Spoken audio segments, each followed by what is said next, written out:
Hi, I'm Tarek El Moussa. 10 years ago, I didn't have a dollar to my name. Today, I've flipped 500 houses, I have 2 worldwide TV shows, and I'm obsessed with teaching people about real estate. I'm one of the passionate few.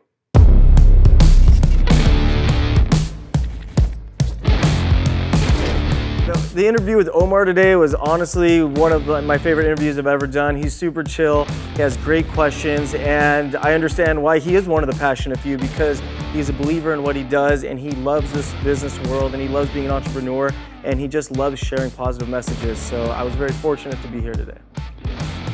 Welcome to this episode of the Passionate Few podcast today. It's your host, Omar here, and today we get to sit down with the star of the hit HGTV show from Flip or Flop, Tarek El Moussa. In this powerful interview, Tarek shares with us not only how he's built his massive success in real estate, but also how he grew up from very humble beginnings, didn't really know what he wanted to do in life, but ultimately leave school, get into real estate, and nearly give up before finding success in it, making $100,000 in only 90 days, and seeing the power of it before ultimately, once again, losing it all during the 2007-2008 recession and having to start from scratch. And it was at that point that Tarek had to rebuild himself and would a few short years later wind up taking imperfect action by pitching a network television show about flipping homes before he had ever flipped a single property. And believe it or not, the production studio actually got the show greenlit, which would ultimately become 9 seasons as of right now of the hit HGTV show Flip or Flop, and ultimately would lead to his new show called Flipping 101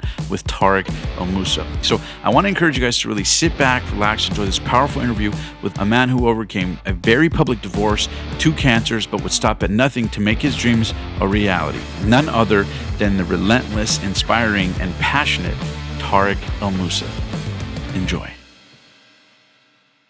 Thanks so much for being on the show today, Tarek. Thanks for having me, buddy. Absolutely, man. So I'm really honored to be here. Thank you for having us here in your beautiful home.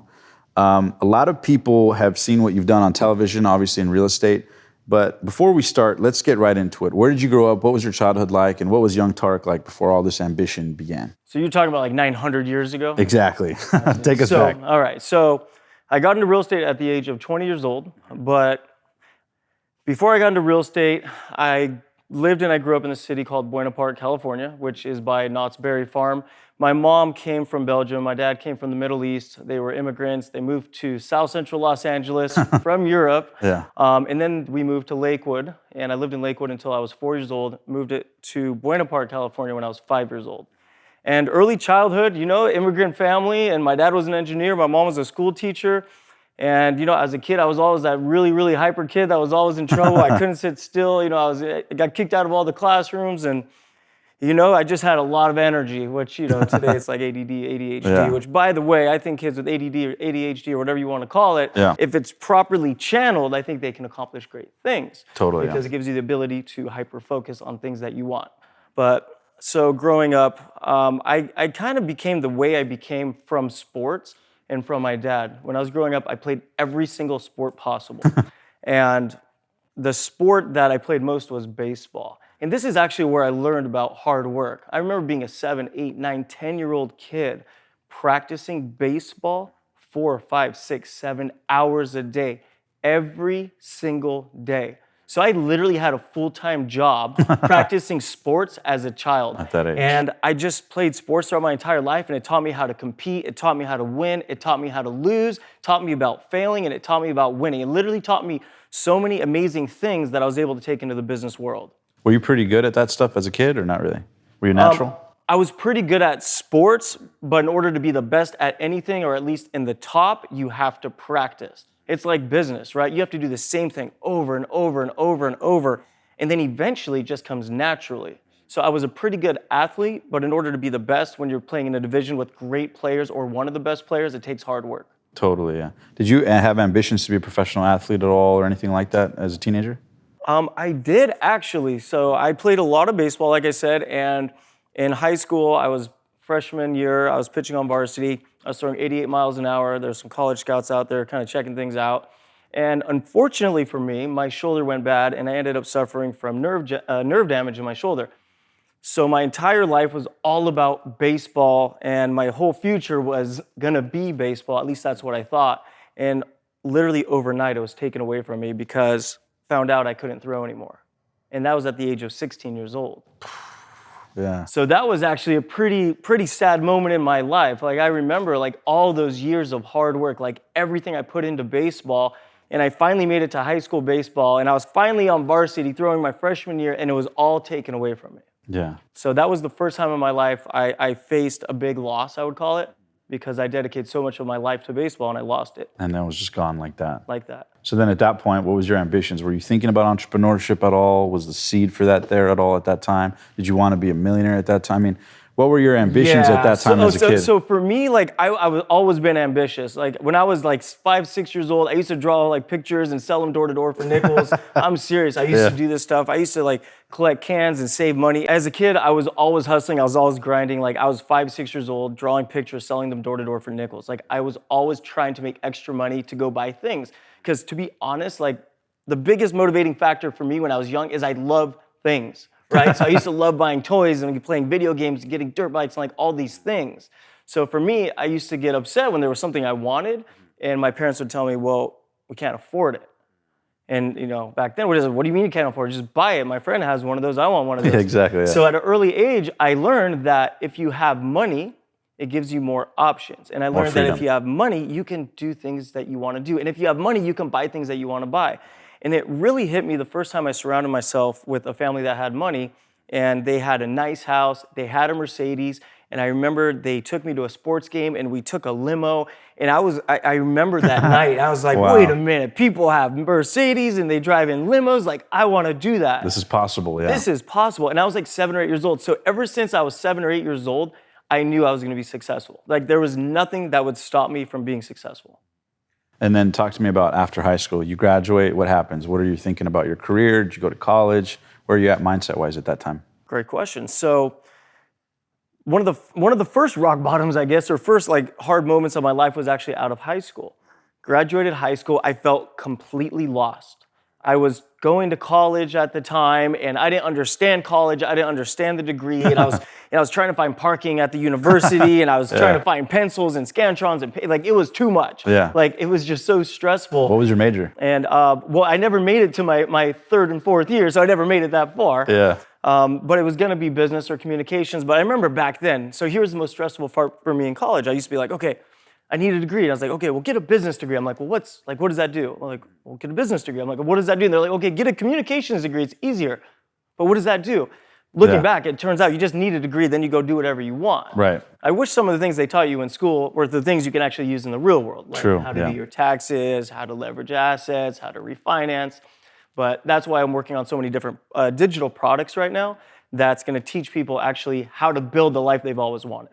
But for me, like I wasn't a big fan of school, and it was just really, really tough for me. And I went through 2 depressing years after high school until I got into real estate. I was drinking a lot. I was going out with my friends. I was partying a lot, and I was just in a really bad place. Self-sabotage? Yeah, self-sabotage. And to be honest, I know myself very well, especially now. If I'm not doing things that are improving my life, or if I'm feeling unsuccessful, Or uninspired, yeah. uninspired, complacent, I become depressed. Welcome to the club. It's no, and it's a real thing. Like if I don't feel like I'm making progress in life, I completely shut down. Especially once you start having successes, right? Because then you start tasting it, and now you're addicted to the high, for lack of a better word. You know, you're just sort of, you need it because you've already fueled the fact that you know how to get there, yeah. Yeah, I mean, if you can do it once, you can do it twice. You can do it twice, you can do it 3 times. So, and it's really random how I got into real estate. So I was in I just graduated high school, I was in college, and I was selling kitchen knives at the time.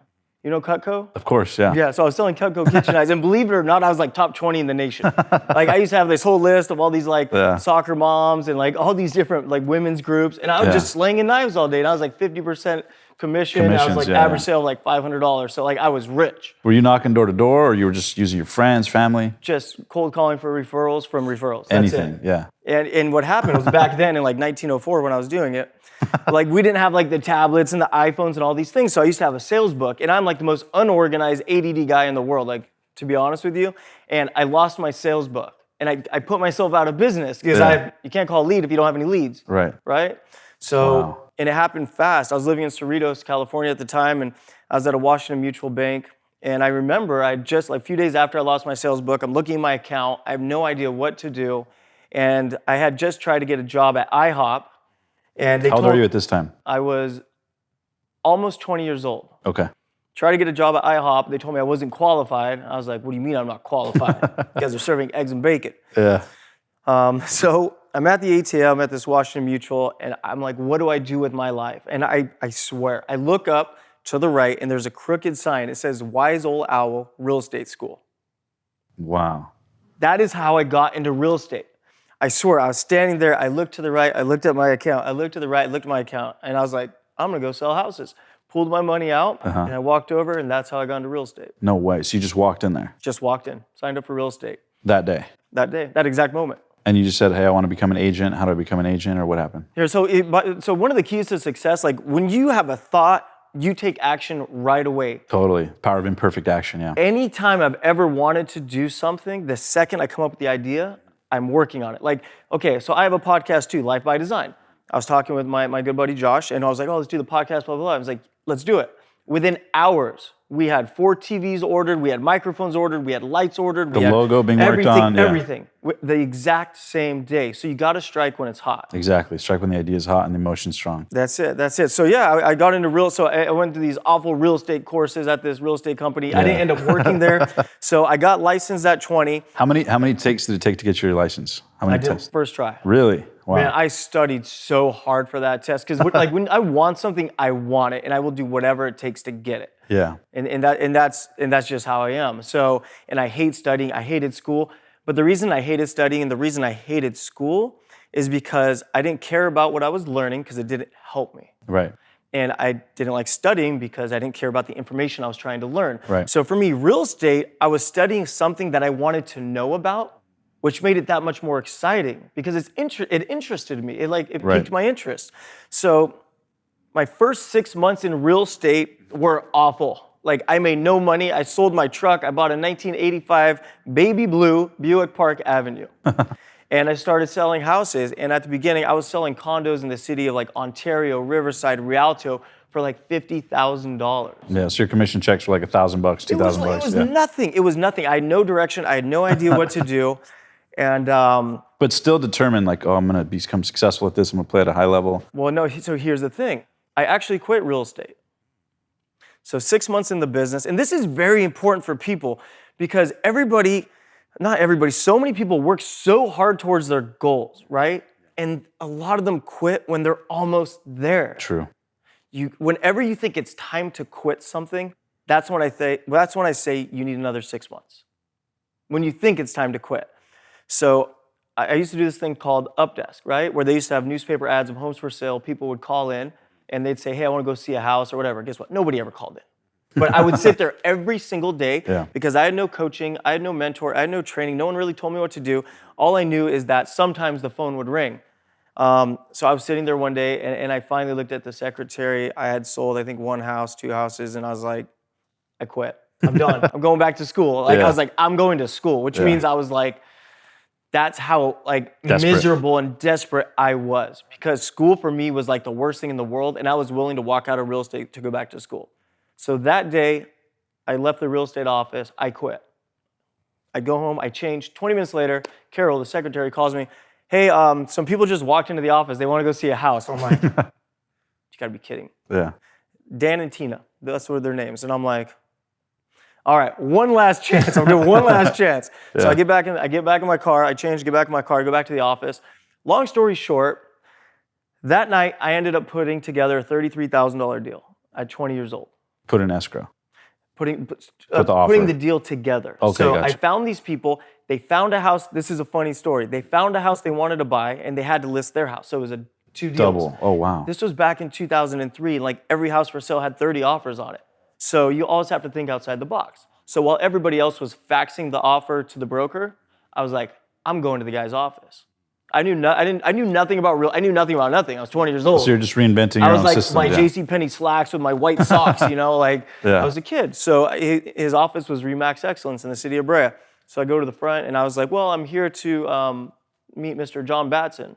And she looks at me and she's like, okay, do you have an appointment? I'm like, no. She's like, so you just walked in and you want to go meet the owner of the company? I'm like, oh, he's the owner of the company? She looks at me like I'm crazy. So apparently he was a huge guy, like big shot. Right. I didn't know. And I just walked in. I was like, hey, can I meet this guy? And I was like, here's, all I need is 1 minute of his time. I have an offer for his house. So he's the owner of the company, but he was also the listing agent. He was also the owner of the house that my clients wanted to buy. Oh, wow. Okay, yeah. So I went to the office and he took the meeting with me. He looked at the offer. Within 1 minute, he goes, I have a deal for you. I'm like, okay, well, what's your deal? He's like, I will take your offer and I already have a buyer for their house, but you can have the commission on it. But you have to do one thing. I'm like inside, I'm like, well, I'm 20 years old. I'm like, what I can do? I'll do anything. He's like, shake my hand right now. Start working for me tomorrow. Wow. That's how he got me. It was a good thing he got me though. So you ended up going to work for him. Yeah, I'm like $33,000. I'm like, yeah, what do you want me to? What do you want me to wear? A piñata? Run up and down the street? I'll do anything you want. Doesn't matter. So the very next day, I started working for him, and that very next week, I was still in college at the time. So I was at Cal State Fullerton. It was a Monday night class. I worked real estate all day, and I was sitting there from 7 to 10 p.m. at night in a class. It was something about the science of rocks in Canada. Like something like I cared nothing about. And I had a really long day. And I remember having some anxiety being in this huge stadium classroom. And I was thinking, I'm about to make 30-something thousand in real estate. And I'm sitting here losing it. So I told myself that night, you got to make a decision. 100% real estate, 100% college. So we talk about going all in all the time. And when I say all in, I'm talking about all in. So I decided to go forward with real estate, obviously. And in order to really commit to that, I left my backpack, my books, my calculator, my pencils, my Scantron, every single thing I had for school, I left in that classroom. The reason I left it is because there was no going back. There was no backup plan. That was it. It was either real estate or I'm done. So I got a question for you, because that's pretty ballsy, but what was it that was fueling you at the time? Were you like inspired by personal development stuff, biographies? Were you like reading stories? I mean, what was feeding you to live by these sort of like unconventional, prophetic type ways? You know what I mean? I had a burning desire to prove to the world that I could accomplish great things, because I had a pretty hard time growing up, because a lot of energy, a lot of anxiety, a lot of ADD, and my whole life people were always telling me I couldn't do things. And I had this burning desire to prove the world wrong. And I still do to this day. I still say I'm just getting started. Like, this is just the beginning. 8 seasons of Flip or Flop TV later, is just the beginning. Flipping 101 is just the beginning. I'm 38 years old. Like, I am just getting started. Dude, I love that. So you walk out of the class, and then what happens? I walk out of the class, I go full board real estate, and that same week, I hear these realtors talking in this new office that I'm at. They're about how stupid people are for paying this guy to coach them on how to sell houses. And I'm like, wait a minute. I remember listening. I'm like, wait a minute. You could pay someone that'll tell you what to do so you can make money? You got to remember, I was 20. I didn't know about business. I didn't know about coaching. Personal development, So I was the idiot that was like listening. I went and signed up for coaching. So check this out. I was 20 years old. I was living in my mom's garage. That $30,000 check hadn't even come yet. I was totally poor. And I signed up for coaching. And I went after something called expired listings. What an expired listing is, it's a house that's on the market for sale with the realtor. The realtor doesn't sell it, the contract ends. Then new agents can go try to get that listing. Right. Within 90 days, I worked 12 to 16-hour days, 6 days a week, cold calling, all day long. Didn't see daylight. Cold calling. Within 90 days, I made $120,000 in commissions on my 21st birthday. I moved out of my mom's garage and I bought $1 million home in the city of Orange, California.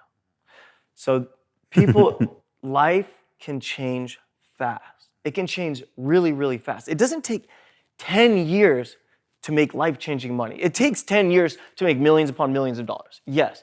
But if you want to change your life, if you want to go to $0 to $2, $3, $4, $500,000, people have the ability to do that in 60, 90, 120 days if they commit. Was your goal to make X amount of money, or was your goal just to work the hours? I mean, how did you goal set? Take me inside your mind at that time, just because I know there's people listening around the world that are like, oh shit, I want to do that. But talk to me about the framework of your mental. What was it exactly so that someone could go replicate or emulate their own way of doing that? Right, so everybody has to figure out what works best for them. So when I was making these cold calls all day, my goal wasn't to get listing appointments. My goal wasn't to make money. My goal wasn't amount of phone calls. My only goal was contacts. The rule was I had to talk to 50 people a day. That's it. So you made it a metric you could control. You didn't make it close a deal. You didn't make it this. You made it something you can control, fail or succeed, because that metric makes sure the other numbers take care of themselves. Exactly. And if I hit the 50 contacts, the rest falls into place. Yeah. But if you focus on the deals and the appointments and not the contacts, all of a sudden you're not making the contacts, and you're not getting deals, and then you become depressed. Was it a coach that taught you this? Yes. Ah, I love it. And how much was coaching at that time? Do you remember? Oh, back then it was $1,000 a month, which was on my credit card because I had no money. So you're talking about like gambling on yourself. Going all in. Like back then I'm not kidding. I had no money. 1985 Buick Park Avenue. I couldn't afford $400 a month to rent my mom a bedroom from my mom, so I lived in the garage for free. And I'm paying $1,000 for coaching. What did your parents think, especially since they probably come from the old school mindset? You're broke, living in their thing, working 100% commission, left college, and now you're paying $1,000 for coaching. So in their mind, you're nuts, right? Yeah, well, my mom's like, you're totally crazy. Like, this is not going to work. Yeah. My dad's like, you can do it. Yeah. Go get it. Wow. He's like, go get it. Yeah. My dad has always been my biggest fan. He's always made me believe in myself, and he's always told me that I can accomplish great things. I love that. And it's very, very important to have good support groups, and that's why it's important to have like podcasts and YouTube shows and all these different media outlets where we have the ability to provide information and give back and actually help people. Because years ago, people didn't have the access to knowledge they have today. Like, there wasn't a time where you can watch an episode with some great names that have done some great things that can give you real valuable lessons that you can implement in your own life. And we were talking about earlier about success. So the reason, and I remember I got my first listing appointment calling that first week. It was the highest priced expired listing in the entire city of Orange. It was a $1.6 million house. And the second I got that first deal, the reason I made $120,000 in 90 days is because I became obsessed. I couldn't stop thinking about the next deal. So it just happened so fast. But then there's a learning process, right? So now I'm young. I made a shit ton of money in a short period of time. How many escrows was it, if you remember? I think it was like 9. It really, in 90 days? Yeah, in 90 days, which a newer agent in California, 20 years old, like that doesn't happen. You're talking about $1 million properties. Still doesn't happen for a lot of new agents. It doesn't. The average agent sells 2-3 homes a year. Yeah. And so I did this in a 90-day period. That's insane. And, there's a lot of learning after that because, my ego got big. I made this money. I had $1 million house. I made it. Like, I'm the best in the world. Yeah. Well, And I got a question, too, because, if anybody's in real estate, they know how crazy an escrow can be, especially when you start.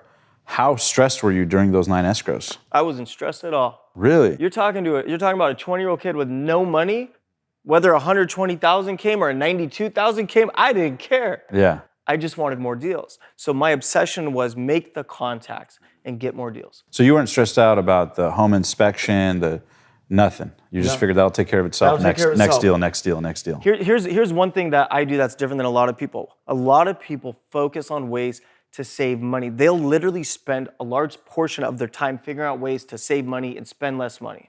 I'm opposite. I never worry about saving or spending. I always focus on earning. Because if I'm earning more money, I don't need to focus on saving because the earning covers that. Exactly, yeah. Makes sense. So I always focus on earning, never saving. But when we're talking about saving, obviously I'm an investor, which is different than saving. Right. Like a lot of people will be out there and they say, well, I'm not going to do that because it's too expensive. I'm like, no, I'm going to do that. That's very expensive. I'm going to go make more money. Yeah, exactly. Now let me ask you this, before we move on from this topic, what's your best advice to real estate agents? And what do you think is the difference, obviously with all your experience now in real estate, between agents that end up having a successful long-term career versus agents that just fall off? It's very simple. It's all about quitting, I say it all the time, if you never quit, you never fail. And I think what people don't realize is they see other people successful at it, and then they try it, and then they fail, and they think, oh, it's just not for me. What they don't realize is that successful person that they're following and watching failed over and over and over and over. You're sitting across from me right now. I was a guy that quit real estate. I was a guy that failed at real estate. And now I train people around the world on real estate. Think about that. Think about how life-changing that is. Power of time, yeah. Yeah. So it's just staying consistent, just never quitting. And another thing is, like people tell me, realtors ask me all the time, like, how do I do this? I'm like, well, you got to talk to 30, 40 people a day. And they're like, okay. And then I make a deal. Once you talk to 10,000 people, if you haven't made it, you can quit. So a lot of people will talk to 20 people and quit. 40 people and quit, maybe 90 people and quit. I'm talking like 10,000 people. And here's the truth. By the time you talk to 10,000 people, you will be so good on that phone, and you will be so confident, you will be making a shit ton of money. Yeah, no matter what. Now, let me ask you this. When you said 190 grand? 120. 120 grand, you're 21 years old, you got $1 million house. Did comfort kick in where you didn't start working as hard, you started getting comfortable, or did the hunger stay? Because I'm sure inevitably you dealt with that, right? The comfort of success? Right. So I made the mistake of, well, one, I had a big ego. Very true. Yeah. Which is great for television. Yeah. No, I've had my ego checked in my life multiple times, and every time it happens, it's the best thing that happened to me. Yeah, true. So at that point in my life, I was young, big ego, made all this money, big fancy office. I was the hot shit. 120 New kid grand. on the block. Yeah. Well, that was like in 90 days, and it kept coming. So I was like, oh man, so now I'm gonna have a team. So what I did is I hired like 5 or 6 other agents to work under me. And this is all within your first year. Yeah, this is all in first year. And then they started calling. So then what I realized was, I was like, well, they're all calling. And then I also realized that I wasn't getting the deals and the appointments anymore. And then I realized because they didn't have the tenacity that I had, they didn't have the aggressiveness that I had. The hunger, yeah. The hunger that I had. So it was actually ended up hurting me, although I still made a lot of money. So that was a valuable lesson that I learned.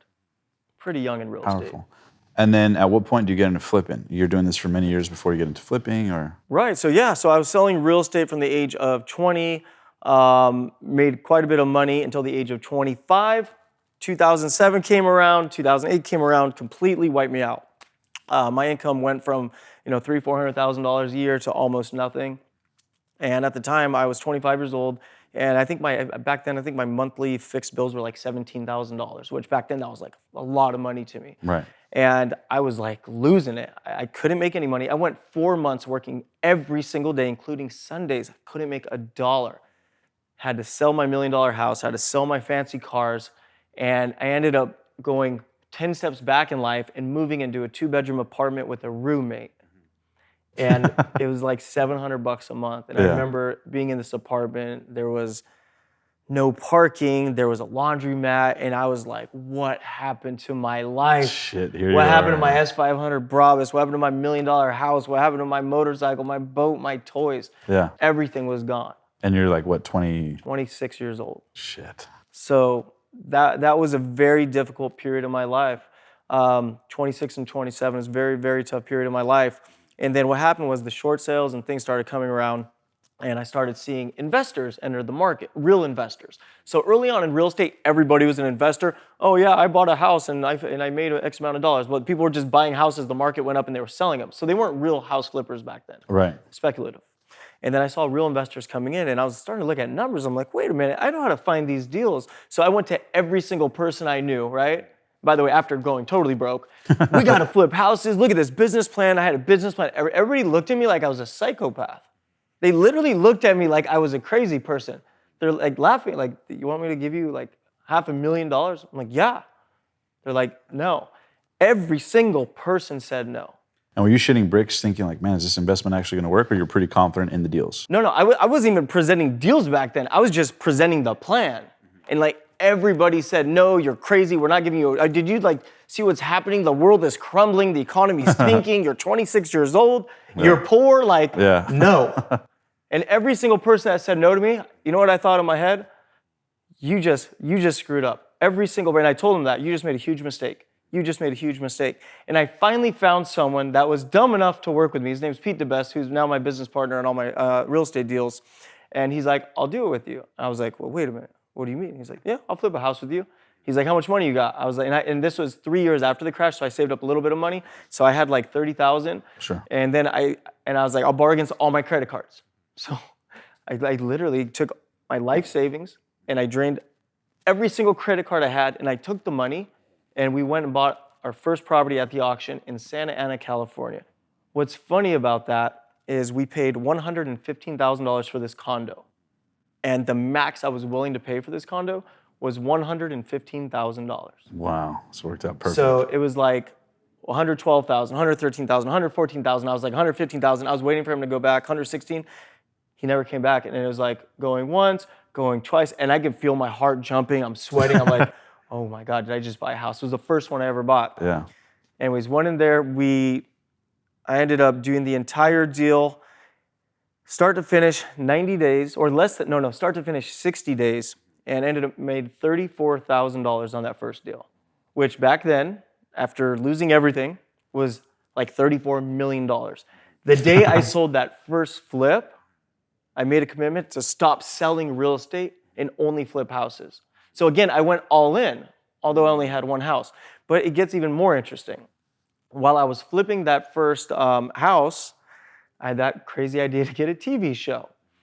So, Oh, really? On the first house? the first house. People don't know this. So it's not like you had plenty of experience flipping. No, So you were just. Oh, it gets way better. I had no experience. So you barely flipping. even knew what the hell you were doing. I had no idea what I was doing. Not barely. Oh, like I had the shit. home video. I painted the baseboards to the wall. I burned my feet with acid. I electrocuted myself. I did everything Now, wrong. your deal with the investor was that you would actually like, renovate, like you would take care of everything, and he just puts up the capital. I do everything. You do the capital, split the profits. Got it. Which now the deal's different, obviously. Sure, yeah. But back then, that was the deal. So Wow.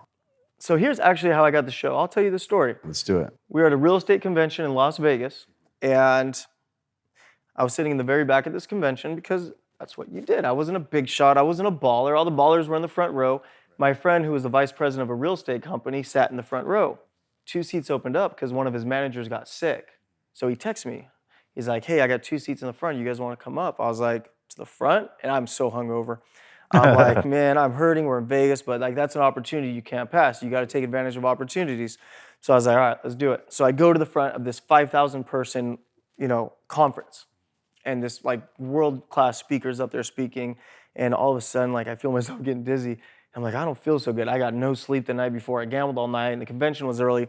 And a guy runs across the stage, and he gives me Advil. I was so embarrassed. Like everybody, like Oh, just they could watched. tell. They could tell that you were. Yeah. I wasn't doing so hot. Shit.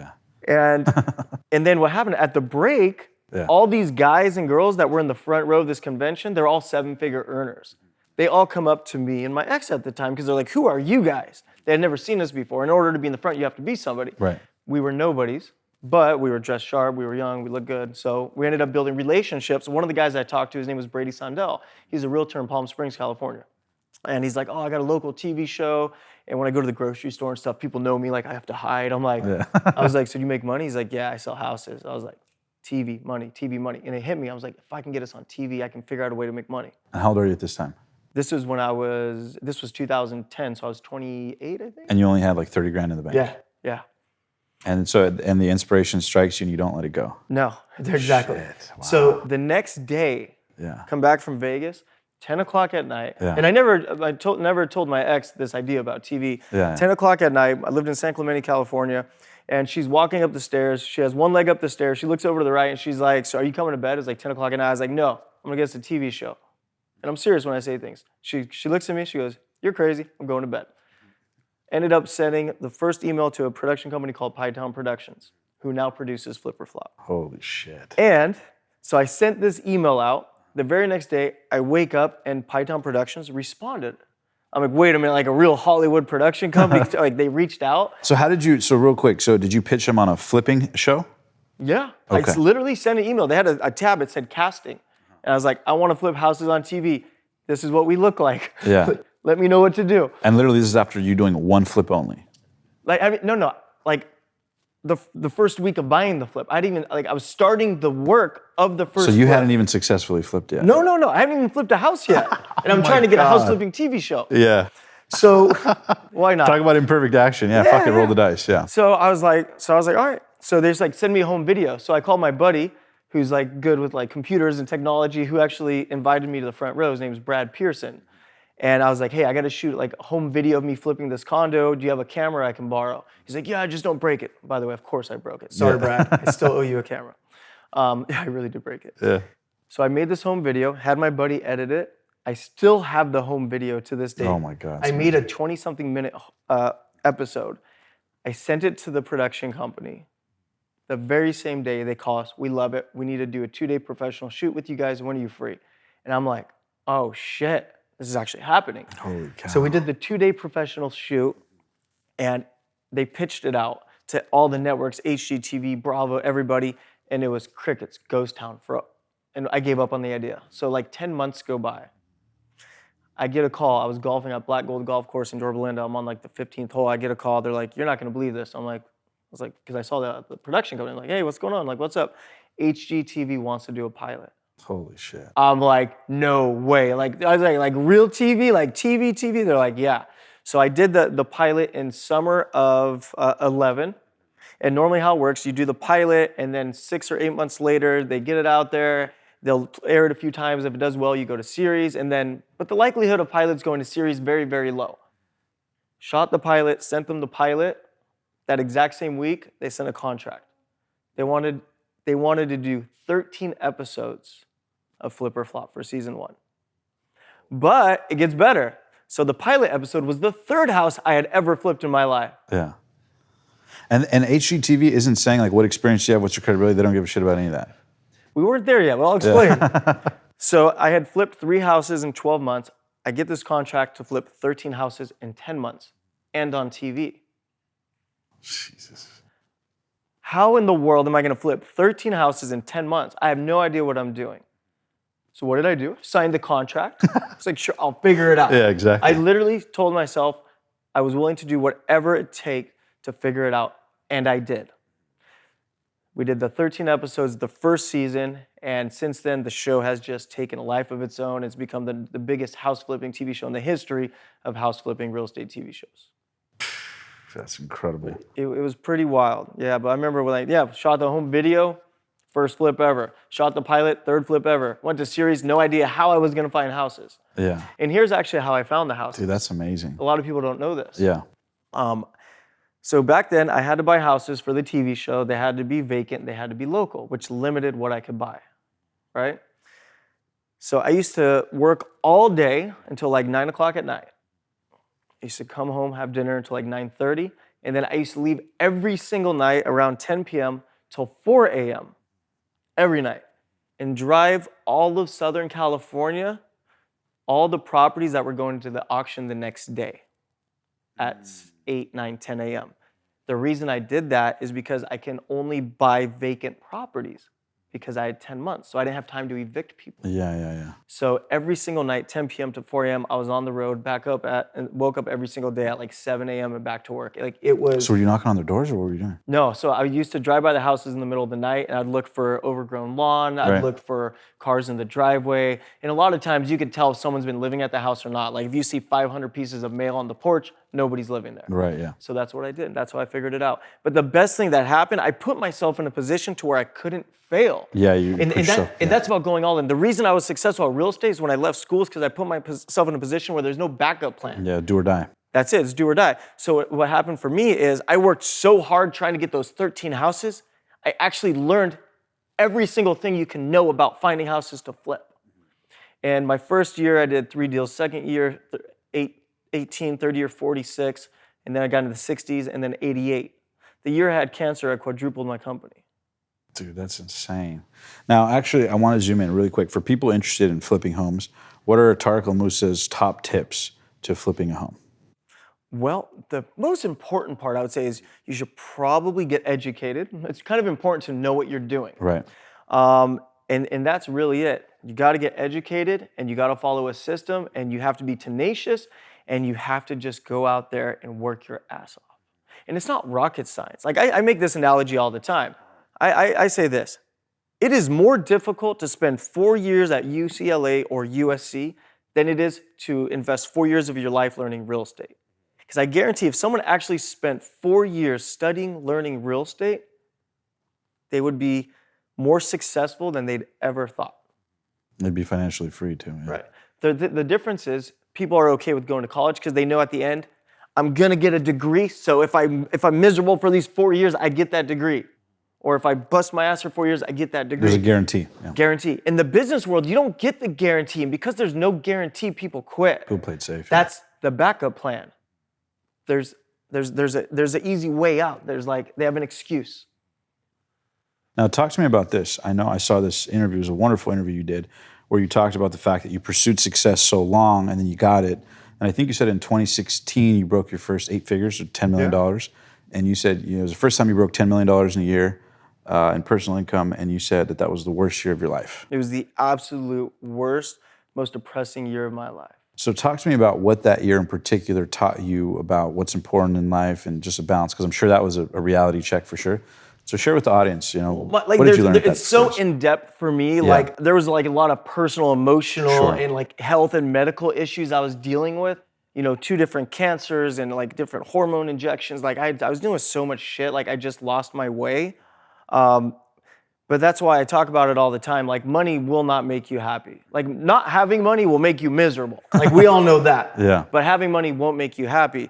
And one of the things that I really think about today, and even to this day, like I am going all the time. And I have stressful days, I have anxious days, but I have to remind myself that every single thing I'm doing, like this podcast right now, this was a choice. I don't have to be doing this. Right. So it's really important to remember why you're doing what you're doing. That's what I think. I love that. Now, talk to me about the fact that I know there was a fan of the show who called in and actually reported about the lump on your neck. Yeah. And it actually ended up being, stage 2, I believe, stage 2 thyroid cancer? So it was stage 3 thyroid cancer. Stage 3. Yeah, I had gone to my doctor a few times and they're like, oh, it's nothing, it's allergies, it's a fatty mass, takes nose spray, like all this crap. I was like, yeah, whatever, I was young, so I didn't pay any attention to it.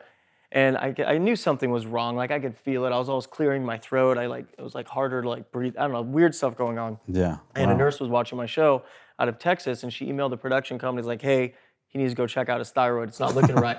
They sent me the email, and the second I got that email, talk about taking action, right? Yeah. But it doesn't matter what it is in life. The second I got the email, I was like, something's wrong. So I called a different doctor, went in, made the appointment. They did ultrasound and biopsy, came back atypical, which means it could or couldn't be cancer. They didn't really know. So I went in for exploratory surgery. And I was supposed to be under the knife for like half hour, 45 minutes. And then I ended up being a 5-hour surgery. I had full-blown stage 3 cancer that spread to my lymph nodes. And when I woke up, I remember waking up, just looking up in this bed, like completely out of it, with my ex just like bawling. And the first words that came out of my mouth were, I have cancer, don't I? She goes, yeah. Shit. And that's how I found out I had cancer, waking up to finding out I had cancer. Yeah. After all this success, so you're probably in your head like, holy shit, talk about up and down and emotions and the relationship and all this. Holy shit, man. Yeah. So I got hit with the thyroid cancer, and it was tough. And then because my doctor misdiagnosed me, I went through old medical records, and then I found an irregular testicle exam from a year before. So I was like, oh, I'll go get it checked out. Whatever, it's fine. So I was actually at Kaiser in Irvine. I was talking to my thyroid cancer doctor, and there was a last-minute opening for an ultrasound in the same building, the same day, the same time. So I was like, I'll take it. I'm gonna go over there. Yeah. So, I feel like your whole life is just winging it. Trust me, everything is winging it. Everything. Yeah. But there's a plan behind the madness, but it's always winging it. Yeah. So I go in to do the ultrasound, and there was this guy from Huntington Beach. So we're just talking, shooting the shit, and we're just talking, just normal small talk. And then all of a sudden he got quiet. I remember thinking, this isn't good. Yeah. I was like, all right, dude. What's going on? He's like, what do you mean? I was like, well, you're not talking. You're being really quiet right now. What's up? He's like, oh, well, like, what do you see? He's like, well, I'm not a doctor. I'm like, oh, I know you're not a doctor. I'm like, help me out here. He's like, I can't tell you anything. Give me something. Yeah. Give me something. Yeah. He's like, are you in pain? I'm like, what are you talking about? Yeah. Like, I was so confused. Yeah. Because like, he already knew I had cancer. I had no idea what was going on. And he's like, well, if you're in pain, he looked at me really serious. You should go to the emergency room down the hall. I was like, shit. I'm like, yeah, I'm in pain. 20 minutes later, I found out I had testicular cancer. Shit. Yeah. Holy cow. So that's when I really, really like. And here you are making millions of dollars, like so focused on that, and then this slams you. Yeah. That is like where I really broke down because I didn't know much about cancer. I was 31 years old. Next thing I know, within a few week period, I have 2 cancers, and I remember thinking, shit, I'm gonna die. That's the first thing I thought. I was like, this is it. I'm going to die. And I wasn't worried about me. The first thing I thought about was my kid, because that was my daughter. And man, those were really tough times. And I remember when I found out I had the cancer, the production called me. They're like, we understand the show's over. I'm like, what do you mean the show's over? Yeah. So I don't know if you know this. If you watch Flip or Flop, I filmed Flip or Flop throughout both my cancers and both my treatments. I had 60-pound weight swings on TV. I was really sick. And I shot the show while I was sick. And the year I was sick, I had the 2 surgeries.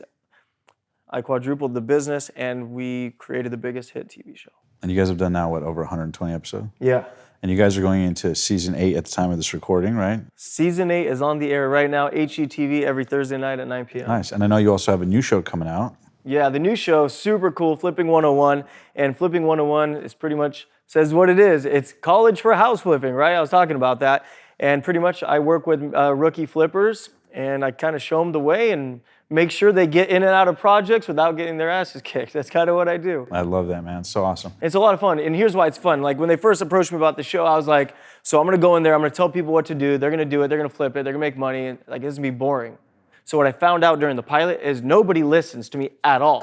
Like I'm telling like these rookie flippers, like you should do this, this, this. They're like, yeah, perfect. Come back the next day, completely different. Why did you change it? Oh, well, we thought it was better. I'm like, oh, so you knew better than me? Well, we think so. I'm like, okay. Anyways, So show's a lot of for fun. great TV. Show's a lot of fun. And even with that, you know, like I was the underdog on Flipping 101. You know, I don't think many people believed in it.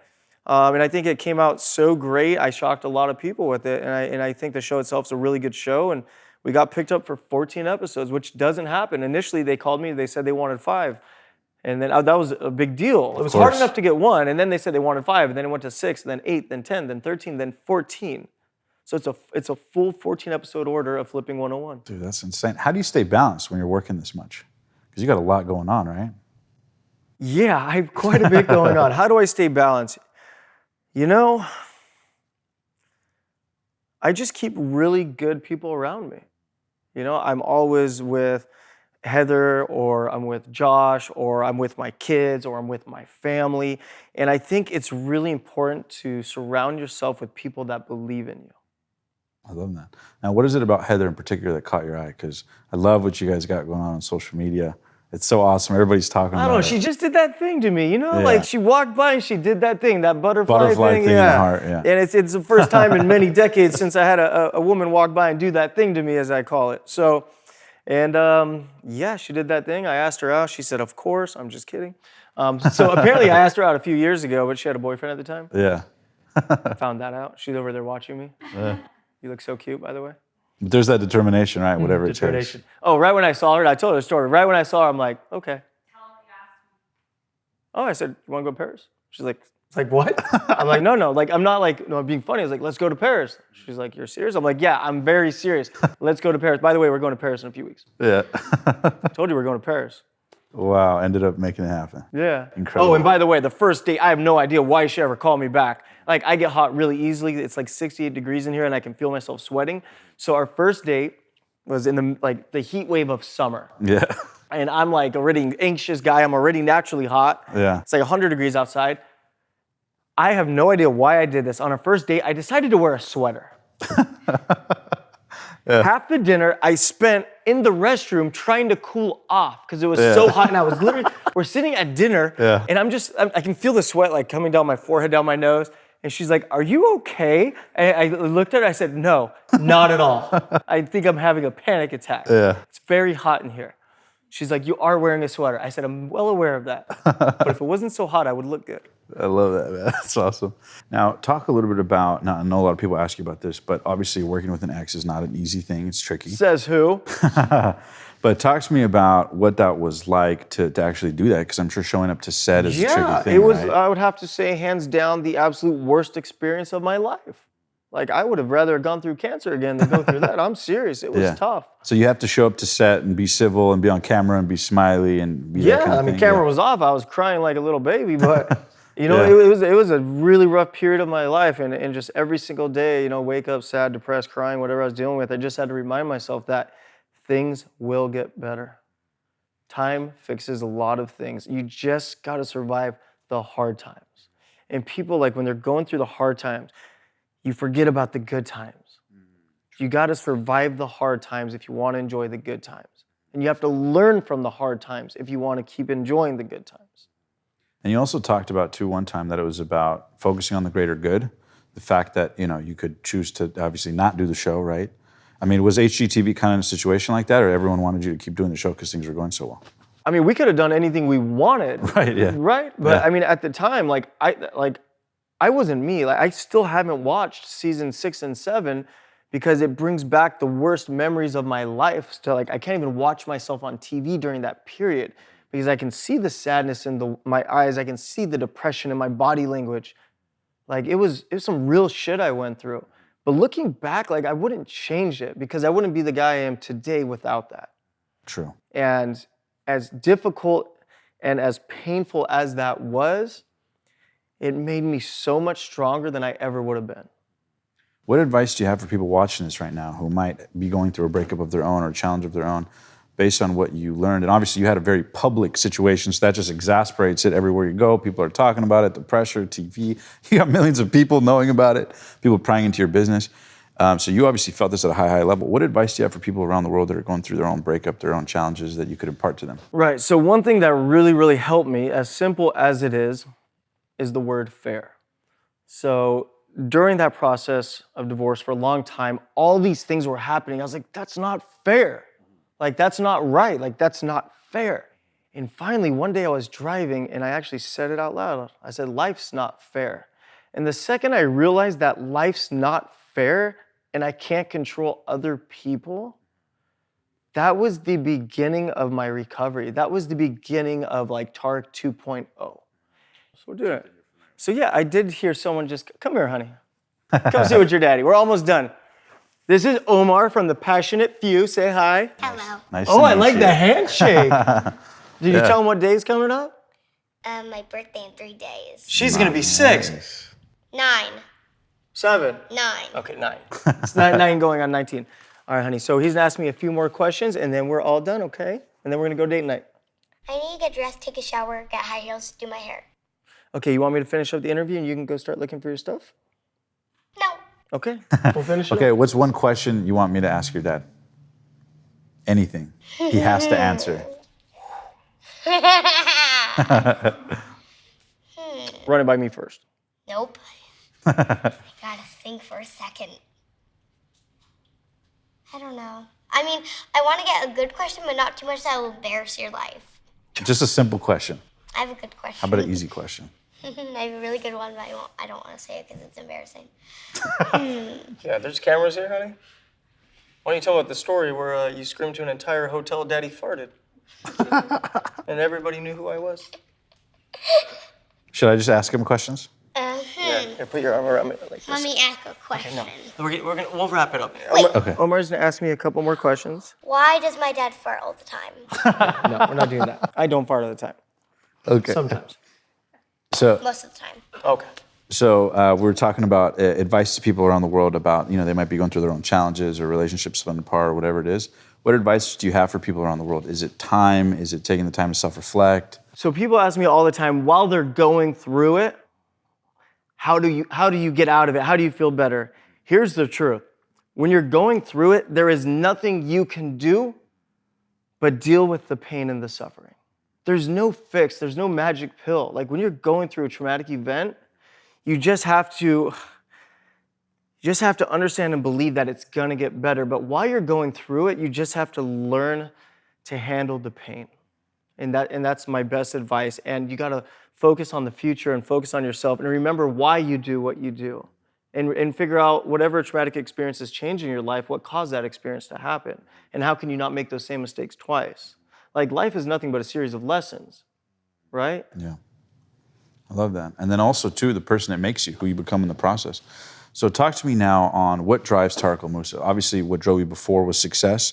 Obviously, now I'm sure that's, new levels of success are part of it. It's But different. What is it Like that drives what you now? drives me today, like obviously, like honestly, I want to make my kids proud. To be honest with you, yeah, that's one of the biggest things. I want them to know that their dad did great things, and I want them to know that their dad helped a lot of people around the world. And it's really important for me to share my story and share my message because I've gone through a lot of hard times in my life, and I've dealt with so many struggles, and I know what it feels like to be at rock bottom, and I also know, which most people don't know, what it feels like to be on the top. So I want people to understand, and I want them to know that it doesn't matter how bad it is, it can always get better. I love that. And then 2 more questions. You second that? Yeah, she seconds that motion. She's What do you like, say, yeah. Daddy's got it pretty good? Yeah. I have 2 more questions for you before we wrap up. Was the journey to success as intimidating as you thought it would? I mean, what are some misconceptions? Like if the Tarek El Moussa, who was 21, 22, or even at the time 26, 27, broke, trying to figure it out, to now earning millions of dollars, helping people around the world. Very successful in what you do, known around the world. A hit show on TV. I'm sure the young Tarek would be flipping out that you're living this dream. I guess my question is, what about the road to success is different than you anticipated? What was easier? What was harder? What were some misconceptions being on this side of the fence to somebody who might be the young version of you aspiring for these great levels of success? Here's one thing about me. I have never listened to anybody else. Meaning people would tell me, you're too young to sell real estate. You don't know how to flip houses. You didn't go to college. Like, I could care less what anyone said throughout my entire life. And I never compete with other people. I never compare myself to other people. I always compete with myself. And people say, like, what does that mean? When I set a goal, I'm competing against myself to prove to myself that I can accomplish that goal. I don't care about anybody else.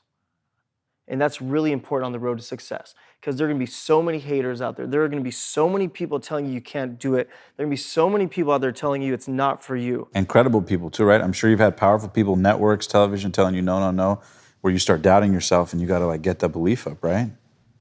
Absolutely. At the end of the day, people have the ability to accomplish anything they want. So it's all about blocking out the noise, and who cares what everybody else thinks? Who cares what everybody else says? As long as you believe it, you'll do it. Powerful. Now, my last question is, if you could give someone out there who's looking for answers, right? Maybe they're broke, lost, depressed, but they're aspiring to be one of the passionate few, if you will, right? Succeed in their own right, whether it's millions of dollars in their niche, or maybe it's to be a teacher, maybe it's to be this, right? But they're sort of frustrated between a rock and a hard place. Maybe they don't have the support at home, maybe they don't have the money, maybe they're getting older. I'm sure at this stage you've seen and rubbed elbows with some of the most successful people on the planet. Yeah. What advice would you give for somebody out there at any age looking for answers, looking to make their life work? Is it coaching? Is it taking imperfect action? Is it trusting the voice inside? What would Tarek El Moussa's best 60 seconds piece of wisdom be to someone out there looking for answers to make their life work? Figure out what you want to do, commit to doing it, and the most important part is figuring out why you want to do it. So if you don't have a strong why, you're not going to do it. Like, my why is I wanted to prove to the world that I can do great things. My why today is I wanted to make my kids proud. So you have to find your why. And it's so cliche because so many people talk about that. But if you don't know why you're waking up at 5 a.m. and why you're working 16-hour days, you're not going to do it. But if you know why you're working 16-hour days and why you're waking up at 5 a.m., you're going to do it. Was there ever a point where you lost your why? Yeah, there was. While I was sick, I had a few-year period where I lost my why. And I found that why, and I will never lose that why. And that's it. Life is a series of ups and downs. There is not one successful person on this planet that went like this. Yeah. It doesn't happen. It goes like this. That's what makes us... Well, it goes like this.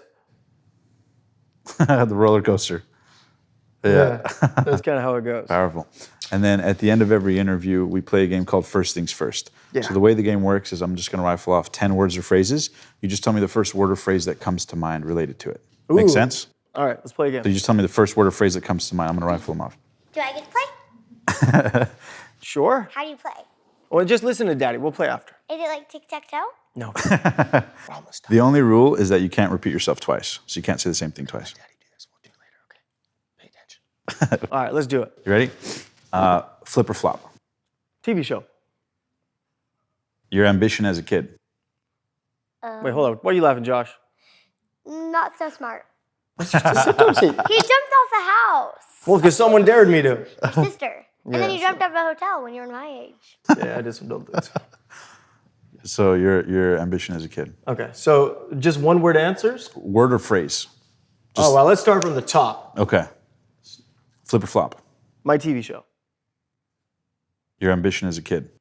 I didn't know that one. What does that mean? Like, what were you like when you were a kid? Like, She's got to have her own show. I love it. Oh, she's good. But your ambition when you were younger, I guess, was it like red hot? Was it Was it motivated by a chip on your shoulder? I'm curious. What was it that's fueling your ambition when you were younger? You know, I tell people all the time, I'm the most confident, insecure guy you're gonna meet. I'm just kidding. No, like for me growing up, I had a lot of insecurities, and one of the things that drove me was to prove everybody I could do things that they thought I couldn't do.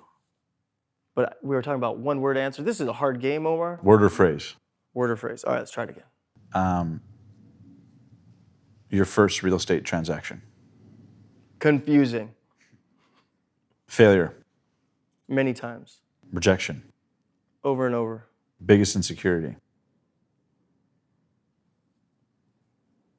Ooh. Currently?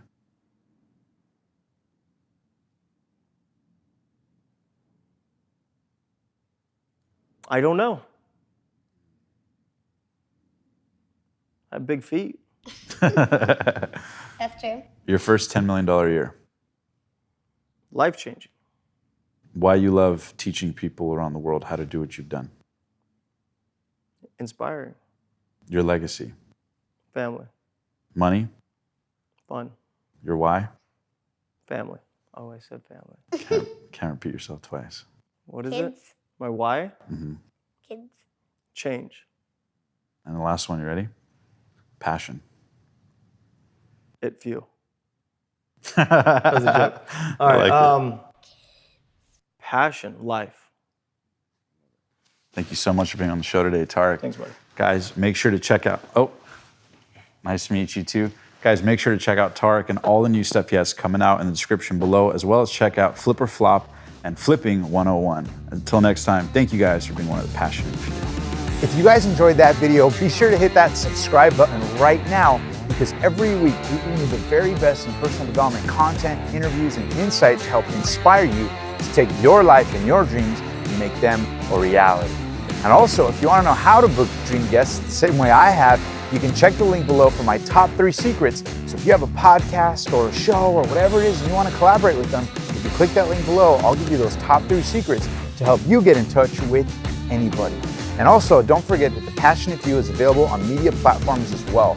So you can subscribe to the podcast. And until next time, thank you for being one of the passionate few.